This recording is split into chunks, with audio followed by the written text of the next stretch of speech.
नमस्कार, NTV India news में आपका स्वागत है। मैं हूं साक्षी। पेश है प्रमुख हलचल। नगरीय निकायों के आम निर्वाचन 2022 के लिए सीधी जिले के सभी नगरीय निकायों में द्वितीय चरण में 13 जुलाई 2022 को मतदान किया जाएगा। कलेक्टर एवं जिला निर्वाचन अधिकारी मुजीबुर रहमान खान के निर्देशन में नगरीय निकायों के आम निर्वाचन के लिए जोनल अधिकारियों तथा मतदान दलों का शासकीय उत्कृष्ट उच्चतर माध्यमिक विद्यालय क्रमांक 1 सीधी में प्रशिक्षण प्रदान किया गया।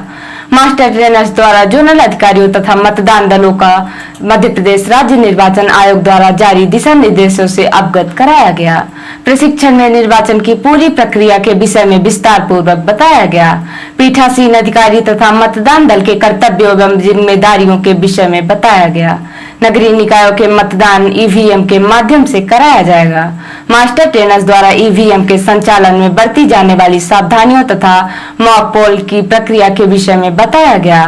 प्रशिक्षण में जोनल अधिकारियों तथा मतदान दलों को हैंड ऑन प्रशिक्षण प्रदान किया गया। कलेक्टर एवं जिला निर्वाचन अधिकारी मुजीबुर रहमान खान तथा अपर कलेक्टर वीके पांडे द्वारा प्रशिक्षण कार्यक्रम का निरीक्षण अवलोकन किया गया। कलेक्टर श्री खान ने कहा कि निर्वाचन आयोग द्वारा जारी निर्देशों को अच्छी तरह से समझ लें, विशेषकर ईवीएम संचालन के विषय में समस्त जानकारियां समझें तथा उसका हैंड्स ऑन प्रशिक्षण अवश्य प्राप्त करें।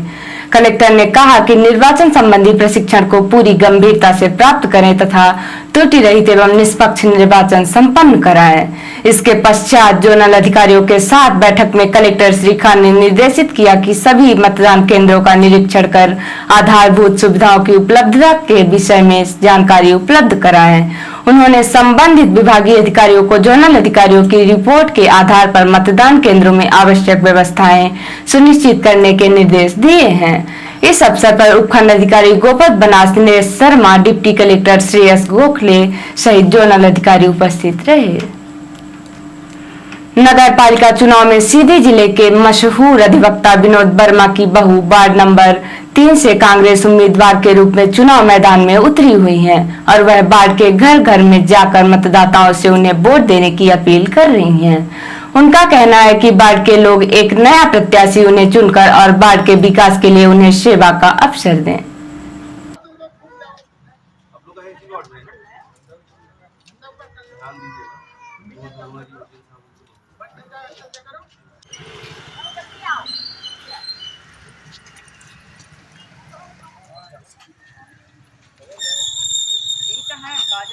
आप मतदाताओं के पास जा रही हैं, जो वार्ड में विकास हुआ है या नहीं हुआ है, आपको जो समस्याएं लोग बता रहे हैं उसको क्या करेंगे, उस पर कुछ आपका है?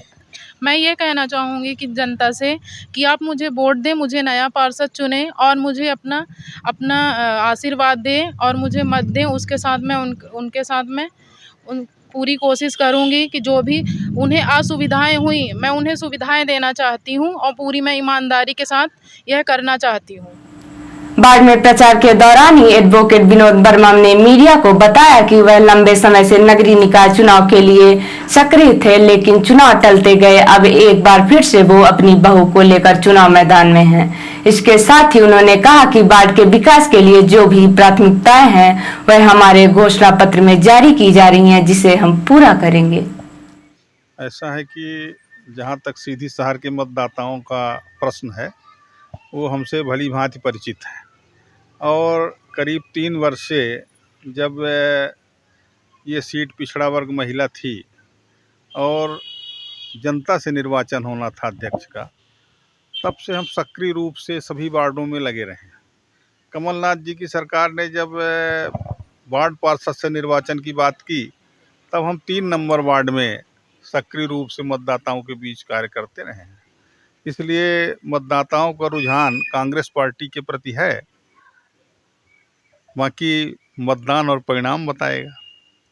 विकास के लिए भी कुछ आपने सोचा है इस वार्ड के? देखिए, जहाँ तक सीधी नगर पालिका में विकास का प्रश्न है तो 15 वर्षों से भारतीय जनता पार्टी के अध्यक्ष होते रहे हैं और भारतीय जनता पार्टी ने, आप देख रहे हैं, जगह जगह गंदगी है, नाली बजबजाई हुई हैं, तमाम बीमारियां फैल रही हैं, लाइट फ्यूज हो जाती है तो हफ्तों नहीं बदली जाती। तो तमाम जो व्यवस्था है तो इसको सुधारने के लिए हम कृत संकल्पित हैं। अगर कांग्रेस की परिषद बनती है तो कांग्रेस इस दिशा में पूरा प्रयास करेगी और कांग्रेस ने एक घोषणा पत्र भी जारी किया, वो आप लोगों के बीच में आएगा। उस घोषणा पत्र में क्या किया जाना है नगर पालिका में, वो सारी बातें लिखी गई हैं, उसको आप लोग देख सकते हैं। इसमें नगर के चहुमुखी विकास की योजना उस घोषणा पत्र में है। सीधी शहर में होने वाले नगरीय निकाय चुनावों की तिथियां जैसे जैसे नजदीक आती जा रही हैं, उम्मीदवारों का प्रचार प्रसार बढ़ता जा रहा है। उम्मीदवार अब घर घर जाकर मतदाताओं से अपने लिए वोट मांग रहे हैं और इस काम में पार्टी के उम्मीदवारों के अतिरिक्त निर्दलीय उम्मीदवार भी अपनी पूरी ताकत झोंक रहे हैं। वार्ड नंबर 6 से निर्दलीय चुनाव लड़ रहे हल्के सोनी दूसरे वार्ड से आकर यहां पर अपनी किस्मत आजमा रहे हैं, लेकिन यहां उनको भारी समर्थन मिल रहा है। उनके प्रचार प्रसार में बाढ़ के ही कई दर्जन महिलाएं उनका साथ दे रही हैं। हालांकि आरोपी उन पर आरोप लगाते हैं, लेकिन उन सभी आरोपों को नकार देते हैं और मतदाताओं के यहां घर घर जाकर पर्चा देते हैं और बाढ़ के विकास के लिए उनका समर्थन मांगते हैं। सिलाई की मशीन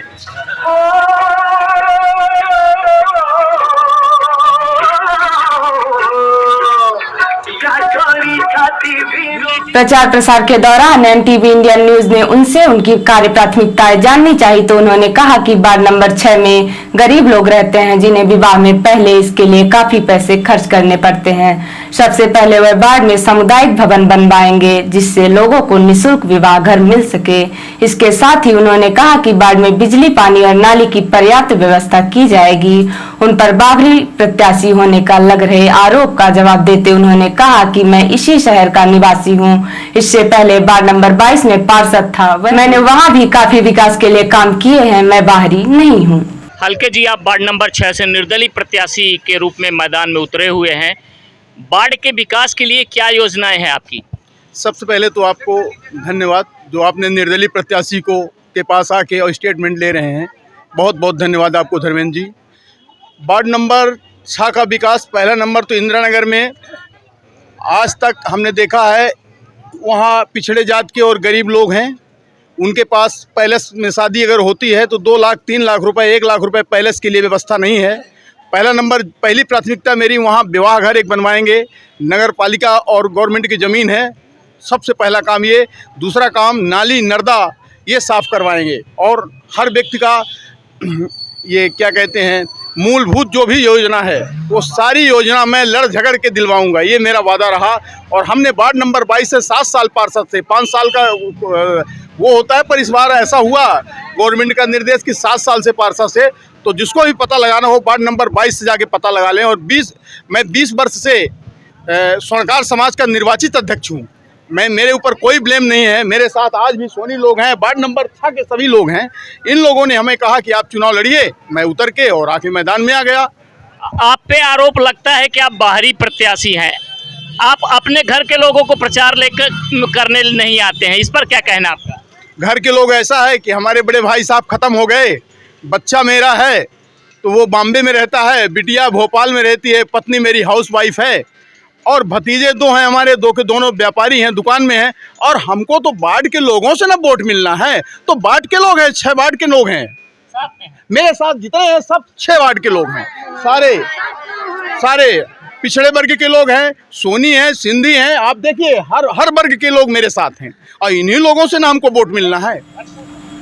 पुलिस अधीक्षक मुकेश कुमार श्रीवास्तव के निर्देशन अतिरिक्त पुलिस अधीक्षक सुश्री अंजुलता पटले, एसडीओपी चुरहट विवेक कुमार गौतम के मार्गदर्शन में थाना प्रभारी रामपुर नैकिन, निरीक्षक अशोक पांडे के नेतृत्व में रामपुर नैकिन पुलिस ने अंधी हत्या के आरोप को महज 7 घंटे के भीतर गिरफ्तार कर सलाखों के पीछे पहुंचाया है।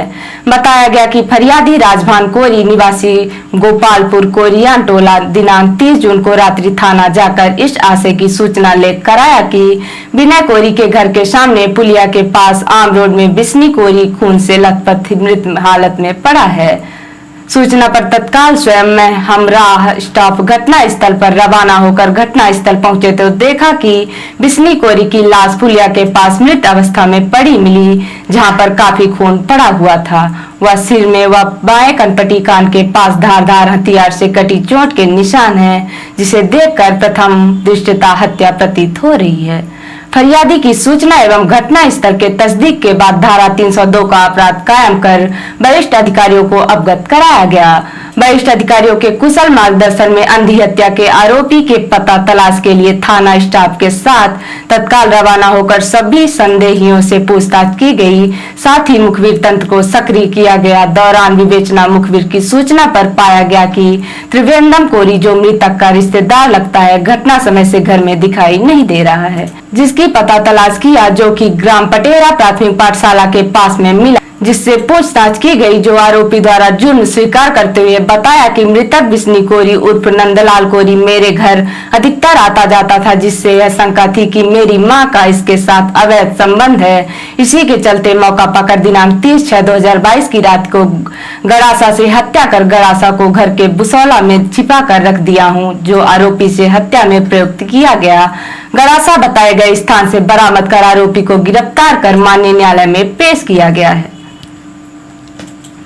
मध्य प्रदेश राज्य ग्रामीण आजीविका मिशन द्वारा संचालित स्वयं सहायता समूह को यूनियन बैंक स्वरोजगार प्रशिक्षण संस्थान RCT में 6 दिवसीय सिलाई प्रशिक्षण कार्यक्रम का आयोजन किया गया, जिसके समापन अवसर पर पुष्पेंद्र कुमार सिंह, जिला परियोजना प्रबंधक, मध्य प्रदेश राज्य ग्रामीण आजीविका मिशन द्वारा आने वाले गणवेश कार्यक्रम में महिलाओं को प्रशिक्षित कर उनके माध्यम से सिलाई किए जाने हेतु एवं साथ ही साथ RCT में जो यूनिफॉर्म उपयोग हो रहा है, वह भी समूह की महिलाएं ही सिलाई करें और आत्मनिर्भर बने, इस हेतु प्रेरित किया गया और जानकारी दी गई कि आने वाले समय में ज्यादा से ज्यादा महिलाओं को RCT के माध्यम से सिलाई कार्य में प्रशिक्षण के माध्यम से दक्ष बनाया जाएगा। पुष्पेंद्र कुमार सिंह द्वारा RCT में प्रशिक्षण प्राप्त महिलाओं को प्रमाण पत्र भी वितरित किए गए। इस अवसर पर RCT के निदेशक शैलेंद्र कुमार राय, मंगलेश्वर सिंह, जिला प्रबंधक समिति मयूर शर्मा, यंग प्रोफेशनल RGS के एवं RCT के मास्टर ट्रेनर्स स्टाफ उपस्थित थे।